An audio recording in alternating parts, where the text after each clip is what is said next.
All right, let's dive into Meatloaf Mastery. Oh, yeah. We're going deep on Cooker Diary's meatloaf seasoning recipe Okay. from October 30th, helping you make the best meatloaf ever. Best meatloaf ever. Great.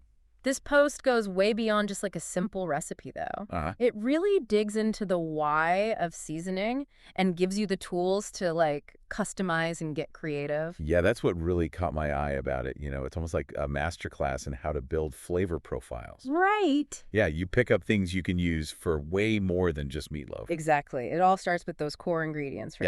Yeah. Salt, pepper, garlic powder, onion powder. They're like the base of the The pyramid. foundation. Yeah. And then you build from there with the herbs, Oh. parsley, paprika, a little thyme, oregano, basil. Oh, Yeah. man, so good. It's really interesting how each ingredient has its own, like, specific role to play. Uh-huh. Like, did you know garlic and onion powder are often used to give that savory depth Oh, yeah. without that sort of harsh might you can sometimes get from the fresh stuff? That makes sense. It lets their flavor blend so well with the herbs. It's all about that balance, right? Exactly. And the cool thing is they even give you options. Uh-huh. Like a little mustard for some extra tang, Yeah, I like that. or some cayenne if you want a touch of heat. Mm-hmm. So you're really in control of the final flavor profile. Yeah, and I love how much they emphasize that customization aspect, Right. Like, they even remind you to taste as you go. Oh, for sure. Yeah. Which, honestly, I think is so crucial for any cook. Absolutely. Your palate is the final judge.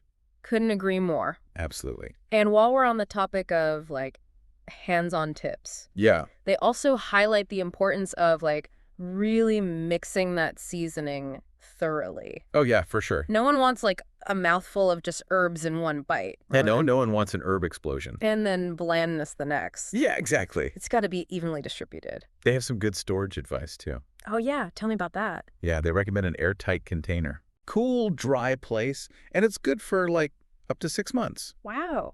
That's a while. Yeah, you can imagine having your own personalized blend just ready to go Right. That's a great point. whenever inspiration strikes. I was actually thinking to make it even easier, you could maybe divide the seasoning into smaller portions. Oh, interesting. So you've got like pre-measured amounts for burgers, Okay. meatballs, anything you want. Yeah, now you're thinking like a seasoned chef. Ha ha ha. Well, I try. That's great. But speaking of seasoned chefs, this blog post, it doesn't stop at meatloaf. It doesn't. They've got a whole section on variations. Oh, the variations, yes. Italian, smoky BBQ, herb forward, gluten-free, even a spicy version. It's amazing. I was so excited about that part. I know, right? It's like they're saying, okay, here's the base, now go wild. Go crazy. Yeah, and they actually break down each variation, like the key ingredient changes and why they work. What I find fascinating is how each one of those reflects different, like, culinary traditions.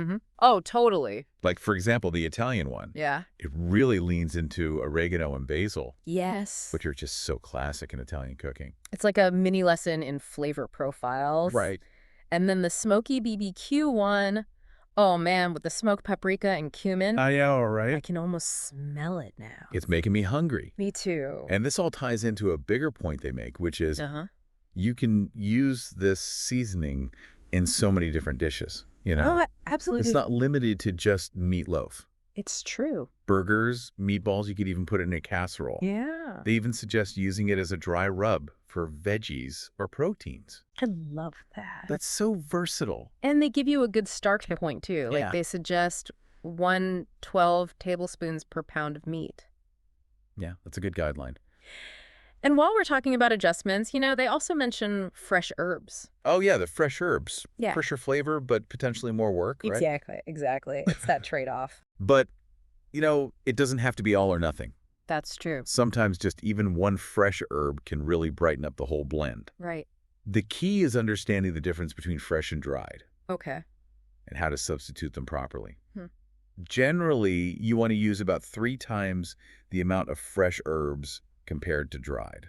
That's a good rule of thumb. Yeah. I'll have to remember that.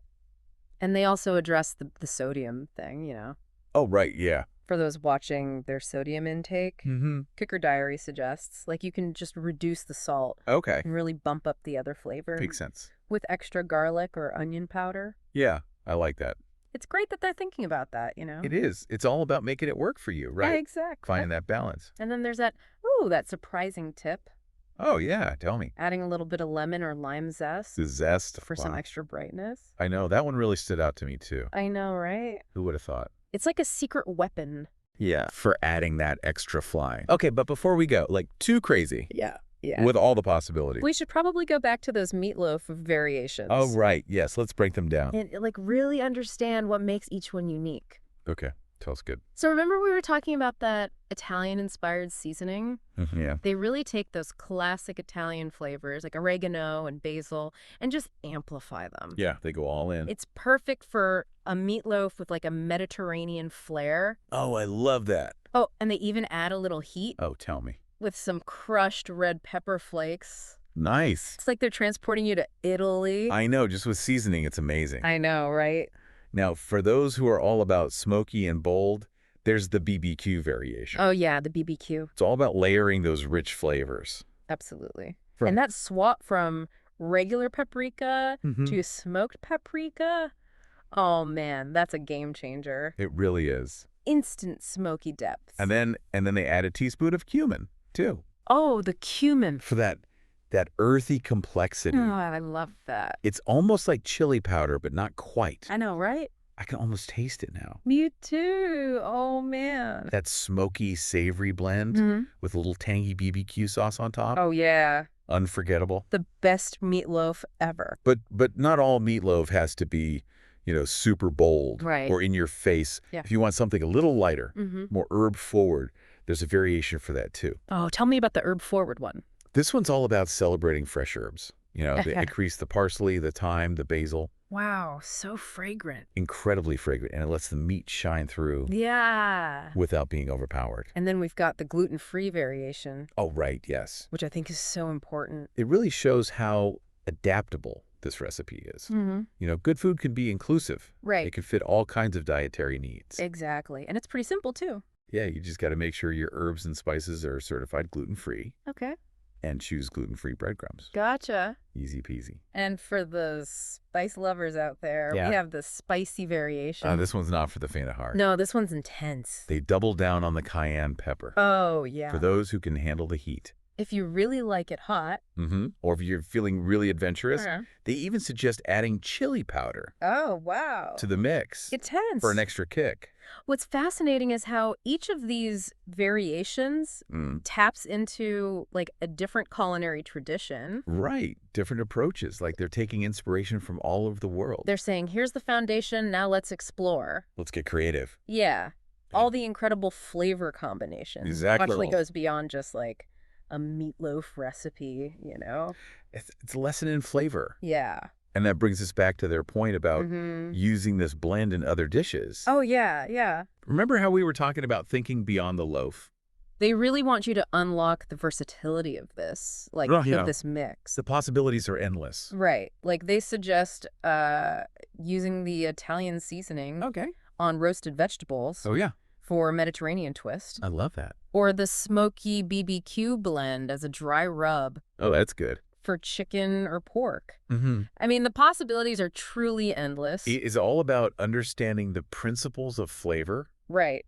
and then using those as building blocks to create something new I love that. and exciting in your own kitchen. And this blog post doesn't just leave you hanging, It doesn't, no. with just a recipe and a few variations. They Mhm. actually give you tips Oh, for making the most of your blend. The tips are great. Yeah. They really guide you through it all. So let's recap those tips. Okay. Because I think they're pure gold for home cooks. They are. First up, using fresh herbs whenever possible. Yes, such a simple change, but it can make a world of difference. It can. Fresh herbs just have that vibrant quality, Yeah. that brightness Mm, that can really elevate a dish. it can. And remember, it doesn't have to be all or nothing. Yeah. Sometimes just one or two fresh herbs can completely transform the blend. And for those watching their sodium, they've got you covered. Oh, yeah, they're really good about that. They suggest just, dialing back the salt Mm-hmm. and amping up those other flavors. Makes sense. Garlic powder, onion powder, you can really play around with those. Yeah, find that balance. It's great that they're so mindful, Yeah, without sacrificing flavor. And then, of course, we can't forget that Oh, the zest. that unexpected tip with the lemon or lime zest. Right, that one was so cool. I'm still thinking about that one. I know, it's so simple, I know. but it really makes a difference. Like a little burst of sunshine, you know? It goes back to that balancing act, right? Mm-hmm. The zest adds that little citrusy note, cuts through the richness of the meat, It brightens it up. and the other spices creates a more well-rounded flavor. It's amazing how much depth there is to this, you know? I know, right? It's just meatloaf seasoning, but It's so much more than that. it's a whole world. It is. This deep dive has been a real eye-opener. Me too. I feel like I learned so much. I know, me too. More than just a recipe. We talked about the fresh herbs, the salt adjustments. Mhm. Oh, that tip about the citrus zest. That was a game changer. It's like we've unlocked all these flavor secrets. I know, right? And the best part is, What's that? this is just the beginning, you know? Oh, tell me more. Cooker Diary gave us a fantastic foundation, Uh-huh. but now it's up to us Okay. to take those principles and make them our own. I love that. Experiment. Play with different flavor combinations. Don't be afraid to get creative. Exactly. Think beyond just meatloaf, you know? Yeah, branch out. Burgers, meatballs, roasted veggies, even a dry rub. Oh, the possibilities.